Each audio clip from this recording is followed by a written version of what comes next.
नमस्कार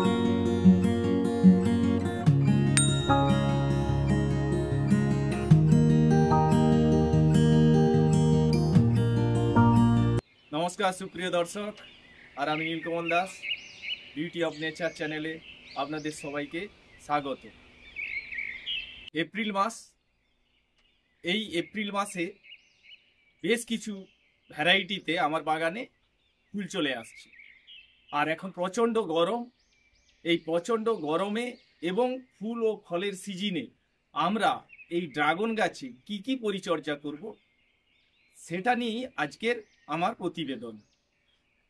তো আসুন আমরা ব্যাপারটা আলোচনা করি।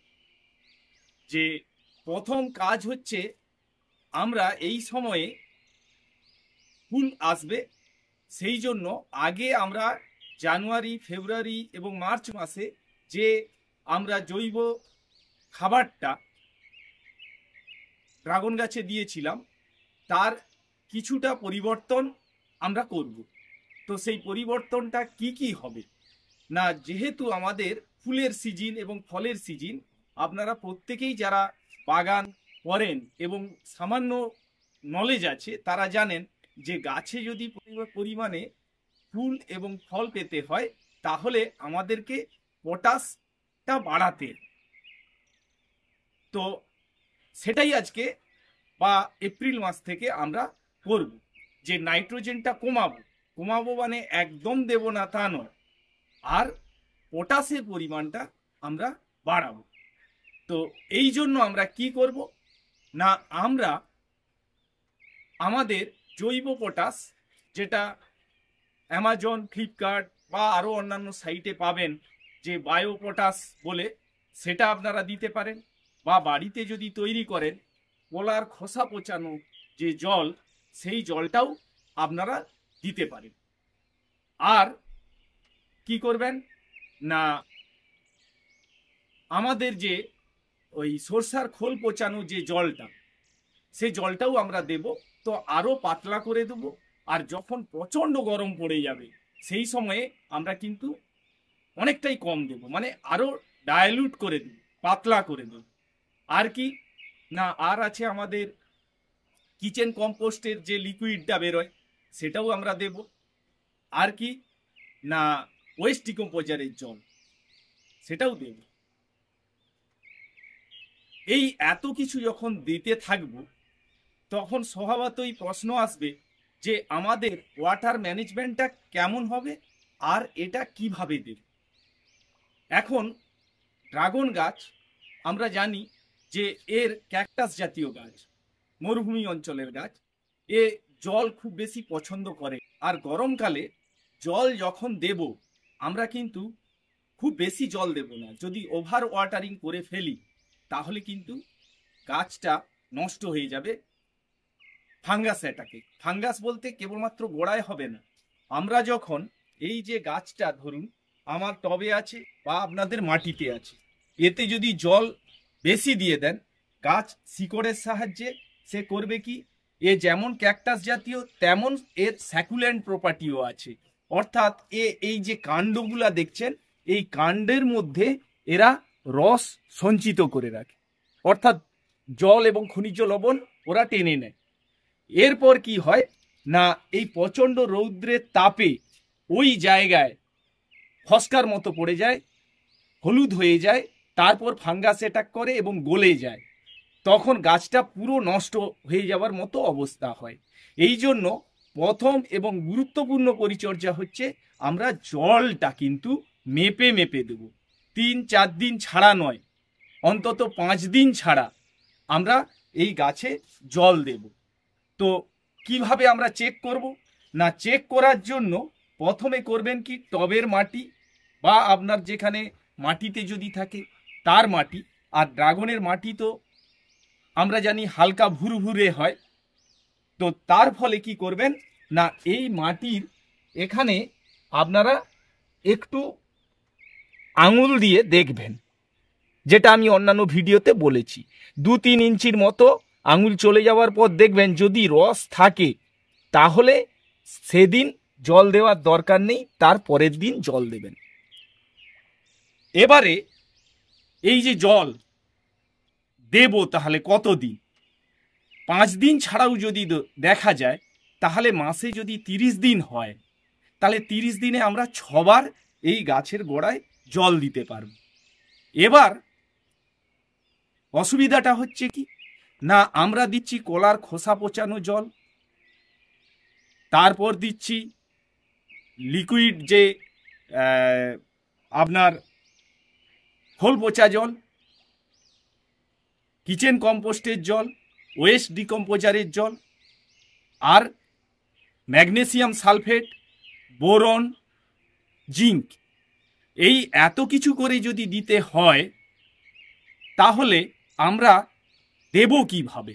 ব্যাপারটা যেন গুলিয়ে যায় যে 5-6বার আমরা মাসে এই গাছের গোড়ায় জল দিতে পারছি, তাহলে 6বার যদি দিই, এদিকে বলছি যে অন্তত 2বার আমরা কি দেব? খোল পচা জল দেব, পটাশ 3 দেব, তাহলেই তো হয়ে গেল 5বার। একবার যদি কিচেন কম্পোস্টের জল দিই 6বার, বোরন কখন দেবো, জিঙ্ক কখন দেবো, আর ওয়েস্ট ডিকম্পোজারের জল কখন দেব? এইটা নিয়ে অনেকেই কনফিউশনে পড়ে যায় যে ব্যাপারটা একটু গোলমেলে। জল আবার হিউমিক অ্যাসিডটা কি করে না, রুটটাকে ভালো রাখে। তো এই এত কিছু দেব যখন, তাহলে তো 5 দিন ছাড়া তো দেওয়া সম্ভব হবে না, আরও বেশি আমাদেরকে জলটা দিতে হবে। সেক্ষেত্রে আবার বলছি যে গাছ নষ্ট হয়ে যেতে পারে। সেই জন্য এটা থেকে মুক্তি পাওয়ার জন্য আপনারা যে কাজগুলা করবেন, প্রথম কথা হচ্ছে কি, এখানে তরল হিসাবে দেবেন আপনারা 2বার খোল পচা জল, আর 2বার কলার খোসা পচানো জল, তাহলে 4বার হয়ে যাচ্ছে।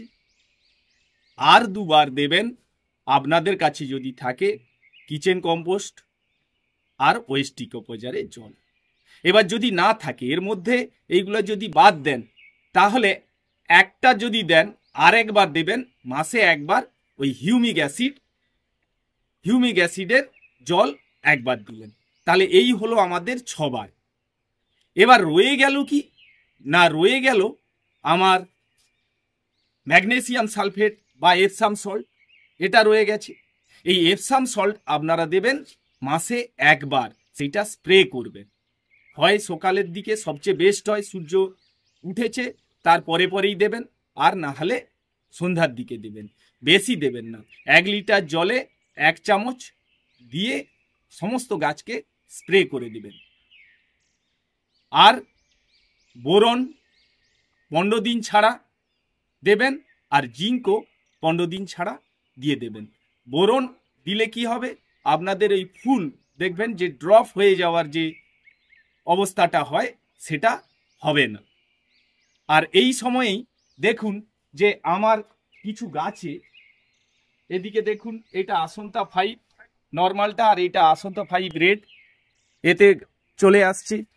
আর কি আসছে, এদিকে ব্ল্যাক আফ্রিকানাতে একদম ছোট, ও এখানে আমরা কুঁড়ি দেখতে পাচ্ছি, এদিকেও আছে ওদিকেও আছে, ভিয়েতনাম হোয়াইট, ব্রুনি, এই সবে চলে আসছে। এইটা এসে যাওয়ার কারণটা কি? এই যে ফুল চলে আসছে, এর কারণটা হচ্ছে কি, আপনারা জানেন যে কিছুদিন আগে, দিন 10 আগে, এখানে একটা নিম্নচাপের মতো হয়েছিল, বৃষ্টি হয়েছিল 2 দিন ধরে। আর এই বৃষ্টির জল যদি ড্রাগন গাছ পায়, তাহলে ন্যাচারালি এ ফুল দিতে শুরু করে দেয়। গরম পড়েছিল, তারপর বৃষ্টি, তো সেই জন্যই বেশ কিছু গাছে মানে ভ্যারাইটিতে ফুল চলে আসছে। এই জন্য চেষ্টা করবেন, যদি সম্ভব হয়, এই রকম হঠাৎ করে বৃষ্টি চলে এলে সেই বৃষ্টির জলটাকে যদি ধরে রাখতে পারেন, আর 1-2 দিন ছাড়া যদি একটু স্প্রে করে দিতে পারেন গাছে, তাহলে আপনারা ফুলটাও তাড়াতাড়ি পেয়ে যাবেন। আর কি না, এখন হচ্ছে চৈত্র মাসের শেষের দিক, বৈশাখ, জ্যৈষ্ঠ, আষাঢ়, এই 3 মাস প্রচণ্ড গরম থাকবে। এই গরমের সময় আপনাদের যে ফুলটা আসবে, সেই ফুলটা যদি চান এই সময়েই আমরা নিয়ে আসছি, তাহলে এর কাটিং কিছু করতে হবে। সেই কাটিংটা কীরকম করবেন না তার জন্য দেখবেন যে কিছু কিছু ডাল একদম লম্বা হয়ে দেখুন একদম নিচ পর্যন্ত চলে আসছে এবং এর গ্রোথ কিন্তু এখনো বন্ধ হয়নি। এই যে গাছ, এই গাছে যদি আমি ফল নিতে চাই তাহলে এর অগ্রভাগটা কিছুটা কেটে দিতে হবে। আর যেগুলা ভোঁতা হয়ে গেছে, যেমন দেখুন যে এই যে গাছের ডাল এ আর বাড়ছে না, এখানে দেখুন এ আর বাড়ছে না, এইগুলা কাটবেন না। কাটলে কি হবে, অনেকে বলে দেয় যে এইটাকেও কেটে দেবেন, কাটবেন না। তার উদাহরণ আপনাদের চোখের সামনে দেখাচ্ছি। দেখুন এই যে ডালটা আসছে, এর কোথায় ফুলটা হয়েছে দেখুন, একদম ডোগাতে।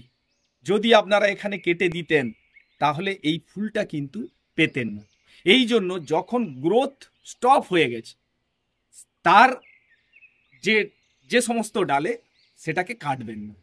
যার গ্রোথ এখনো আছে, যেমন এইটার গ্রোথ এখনো চলছে, আমি যদি এতে ফুল এবং ফল আনতে চাই তাহলে এটাকে আমি কেটে দিই। তো কিভাবে কাটছি দেখুন। প্রথমে একটা কাটার নেবেন, কাটারটাকে একটু স্যানিটাইজ করে নেবেন, হাইড্রোজেন পারক্সাইড হলে খুব ভালো হয়। আর আমার কাছে ওই হ্যান্ড স্যানিটাইজার আছে, সেটা দিয়ে আমি স্যানিটাইজ করে নিই। এবারে দেখুন যে এই যে ডালটা, এই ডালটা এত বড় আমার চলে আসছে, আমি চাচ্ছি এটাতে ফল আনতে বা ফুল আনতে। তাহলে এইটা আমি কত দূর রাখবো, একদম মাটি পর্যন্ত যদি চলে আসে এটাতে আমার জল দিতে এবং কিছু কাজকর্ম করতেও অসুবিধা হবে। সেই জন্য দেখুন এইটা অনেকটাই আমি কেটে দিলাম এখান থেকে। এরপর দেখুন এই যে ডালের ডগায় এই যে কুশি আসছে, এইগুলাকে ভেঙে দেব। যেমন এখানে দেখুন এই যে একটা কুশি আসছে, এটাকে হাত দিয়ে ধরে ভেঙে দেবেন। এবার এই কুশি ভাঙতে গিয়ে একটু অভিজ্ঞ না হলে প্রবলেম হবে কি, আপনারা ফুলের কুড়িকেও কুশি ভেবে ভেঙে দিতে পারেন। যেমন এই যে ব্ল্যাক আফ্রিকানাতে আপনারা দেখুন যে এখানে এই যে জায়গাটায় এইটাই কিন্তু কুড়ি আসছে, এখানে এটাতে কুড়ি আসছে, এবার আরো একটু দূরের দিকে কুড়ি এসেছে। এবার এটা কুড়ি না ডাল বোঝার জন্য আপনারা এই রকম ছোট অবস্থায় কাউকে ভাঙবেন না। যদি ফুলের কুঁড়ি হয় তাহলে গোল হয়ে উঠতে থাকবে, আর যদি ডাল হয় তাহলে লম্বা হয়ে উঠবে। এই রকম লম্বা হয়ে উঠলে আপনারা সেগুলোকে ভেঙে দেবেন। আর কি করবেন না, এই রকম যে এই যে ছোট ছোট ডাল একাধিক বেরিয়ে গেছে, এইগুলাকে আপনারা কেটে দিবেন। এই রকম ভাবে ডালকে আপনারা কাটতে থাকুন। আর আগের ভিডিওতেও আপনারা যে কাজগুলা করেছেন, যে খুব ছোট ডাল যদি থাকে এবং ভোঁতা, এই 4-5 ইঞ্চি 6 ইঞ্চির ডাল, এই ডালগুলাকে আপনারা কেটে দিবেন। এইভাবে প্রত্যেকটা ডালকে কেটে দিলেন, তাহলে প্রুনিং এইভাবে আপনারা করতে পারেন। এটা হচ্ছে আরেকটা গুরুত্বপূর্ণ কাজ, যে ড্রাগন গাছে আমরা যদি তাড়াতাড়ি ফুল আনতে চাই। এরপর এই যে গরমের হাত থেকে আপনার ড্রাগন গাছকে রক্ষা করতে হবে। আবার কি, এই গরম না থাকলে অর্থাৎ সূর্যের আলোতে যদি ড্রাগন গাছ না থাকে তাহলে আবার এ ফল ফুলও বেশি দেবে না, উভয় সংকটে পড়ে যাওয়ার মতো অবস্থা। এই গরমের হাত থেকে রক্ষা করার জন্য গ্রিন মিরাকেল এইটা আপনারা স্প্রে করবেন 10 দিন অন্তর অন্তর। তাহলে দেখবেন যে গাছটা স্ট্রেস থেকে কিছুটা রেহাই পাবে। আর আমাদের এই ওয়েস্ট বেঙ্গল বা বাংলাদেশ, আমাদের এই অঞ্চল উপকূলবর্তী অঞ্চল, এখানে কিন্তু ড্রাগন চাষের জন্য উপযুক্ত পরিবেশ। অর্থাৎ এখানে খুব যে বেশি হাই টেম্পারেচার হয়ে যায় তা হয় না, কয়েকদিন মাত্র থাকে। আবার খুব যে ঠান্ডা পড়ে যায় তা নয়, কিছুদিন থাকে। তো তাহলে কি হলো না, আপনারা এটাতে গ্রিন মিরাকেল স্প্রে করতে পারেন। আর যেমন কলার খোসা পচানো জল আমরা দিচ্ছি পটাশ, সেই রকম পটাশ আমরা স্প্রেও করতে পারি 15 দিন ছাড়া একবার। এটাও পটাশ যেমন ফুল ফল আনতে সহায়তা করে, একই রকম ভাবে তাপটার হাত থেকে অর্থাৎ এই স্ট্রেস থেকেও কিন্তু গাছকে কিছুটা হলেও রক্ষা করে। এরপর যখন দেখবেন 42-43 তার উপরে চলে গেছে, তখন চায়না ক্লে বা কেওলিন সেইটা স্প্রে করে দেবেন। সেইটা স্প্রে করলে কি হবে না, একটা সাদা কোটিং চলে আসে। আর কিছু কিছু ভ্যারাইটিতে আছে যেটা ন্যাচারাল কোটিং তাদের থাকেই, যেমন যে ডালটা আমি কাটলাম ওই ডালটা দেখুন অন্যান্য ডালের থেকে একটু আলাদা। দেখুন পাশাপাশি যে ডাল আছে আর এইটা, এর মধ্যে একটা কোটিং ন্যাচারাল কোটিং আছে, এটা এল গুরিলি। আর এছাড়াও অরিজোনা বলে আরেকটা, এখানে দেখুন অরিজোনা রেড, এর মধ্যেও দেখুন মনে হবে যেন আমি চায়না ক্লে বা কেওলিন স্প্রে করেছি, তা নয়। এই রকম বেশ কিছু ভ্যারাইটি আছে যাদের গরম এরা সহ্য করতে পারে। আর অন্যান্য কিছু ভ্যারাইটি যেগুলা ওই টাইপের নয়, তাতে আপনারা চায়না ক্লে দিতে পারেন। আর গ্রিন নেট যদি লাগানোর ব্যবস্থা করতে পারেন, গ্রিন নেট দিতে পারেন। এইভাবে গরমের হাত থেকে আপনারা গাছকে রক্ষা করতে পারবে। এই গরমে আমরা কি করব, ফাঙ্গাসের অ্যাটাক হয়, সেই জন্য আমরা 10 দিন ছাড়া ছাড়া যেমন ফাঙ্গিসাইড স্প্রে করতাম সেরকম ফাঙ্গিসাইড স্প্রে করি। আর দেখুন এই যে আমার ফুল, এটা হচ্ছে ব্রুনি, এটার ভিডিও আগেও আপনারা দেখেছেন। তো এর যখন ফুল আসে ড্রাগন গাছে বা নতুন কুশি ছাড়ে, তখন দেখবেন যে প্রচুর লাল পিঁপড়ে, কালো পিঁপড়ে, এদের আনাগোনা বেড়ে যায়। এটার হাত থেকে আপনারা কিভাবে রক্ষা পাবেন? আর এই পিঁপড়ে করে কি, সাদা সাদা মিলিবাগকে তাকে নিয়ে চলে আসে অন্য গাছ থেকে। তো ফুলের গোড়ায় যদি মিলিবাগ হয়ে যায়, ফুল নষ্ট হয়ে যাবে। তো সেই পিঁপড়ের উৎপত্তি থেকে নিজের গাছকে বাঁচাতে হলে আপনারা করবেন কি না, এই টবের মাটিতে ফুরাডন 1 চামচ দিয়ে দেবেন। ফুরাডন দিয়ে দিলে দেখবেন, দিয়ে জল দিয়ে দেবেন, ওখান থেকে মাসে একবার করে করুন, তাহলে পিঁপড়ে থাকবেন।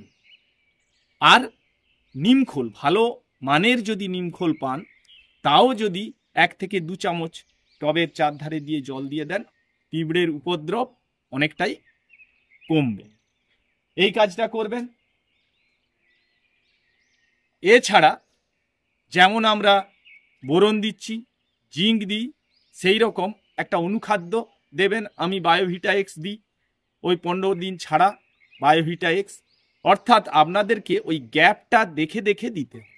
আর এত কিছু দেওয়ার পর আপনারা কিন্তু একসাথে মিক্সড করে, ধরুন ফাঙ্গিসাইডের সাথে পেস্টিসাইড মিক্সড করে দিলেন, দিয়ে ভাবলেন যে ওইটা একসাথে দুটাই দেওয়া হয়ে গেছে, স্প্রে করে দিই, এতে কিন্তু লাভ হবে না, ক্ষতি হবে।